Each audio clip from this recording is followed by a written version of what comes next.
আসসালামু আলাইকুম। আশা করি আল্লাহর রহমতে সবাই ভালো আছেন। আমি আপনাদের মাঝে একটি একদম গ্রাম্য পদ্ধতিতে পিঠা তৈরি করে দেখাবো। এর জন্য কড়াই আমি 3 কেজি খাঁটি গরুর দুধ নিয়েছি। তারপরে এটা আমি ভালোভাবে জাল দিচ্ছি। আমি এর মধ্যে একটি নারকেল কোড়া দিয়ে দিয়েছি। আপনারা চাইলে এটা দিতে পারেন, নাও দিতে পারেন না থাকলে। যদি এটা দেন তাহলে অনেক সুস্বাদু হয় পিঠাটা এবং নরম হয়। আমি 400 গ্রাম মতো চিনি দিয়ে দিলাম। এবার আবার ভালোভাবে নাড়তে থাকব।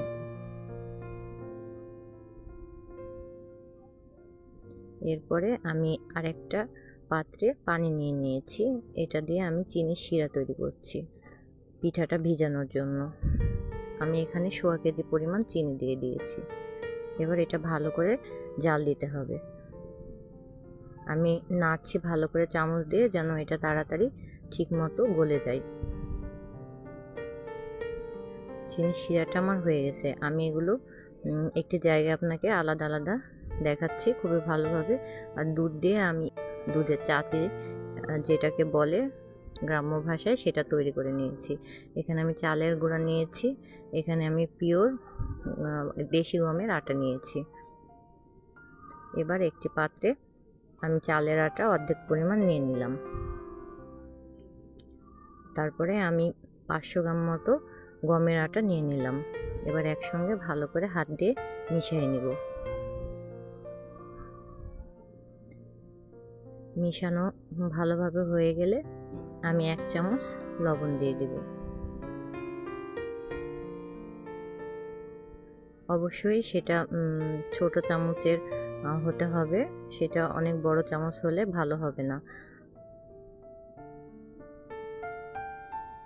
তারপরে আবার আমি হাত দিয়ে ভালোভাবে লবণটা মিশিয়ে নেব।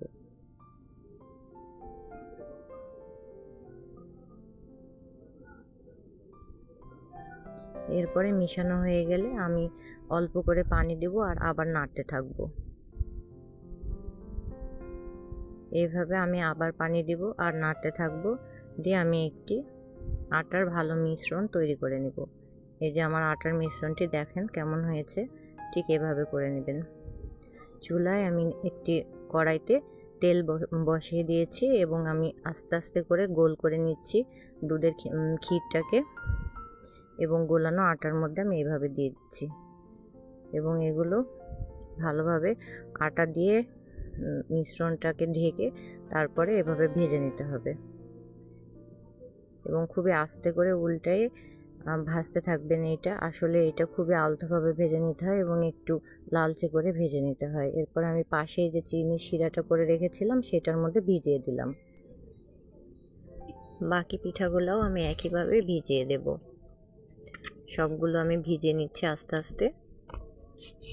দেখেন কত সুন্দর হয়ে ভিজছে পিঠাগুলো, একদম নরম সফট হয়ে যাবে। এবার এগুলো আমি পরিবেশন করব, দেখাবো যে পিঠাগুলো কত সুন্দর হয়েছে। আমি সঙ্গে কিছু পাকোয়ান পিঠাও বানিয়েছি। এটা একেবারে গ্রামের পাকোয়ান। আপনারা যদি চান এটাও আমি আপনাদের শেয়ার করতে পারি। এই যে পিঠাটা দেখেন কত নরম আর কত সফট হয়েছে। অবশ্যই এটা আপনারা বাড়িতে ট্রাই করে দেখবেন, ইনশাল্লাহ ভালো লাগবে। আল্লাহ হাফেজ, সবাই ভালো থাকবেন।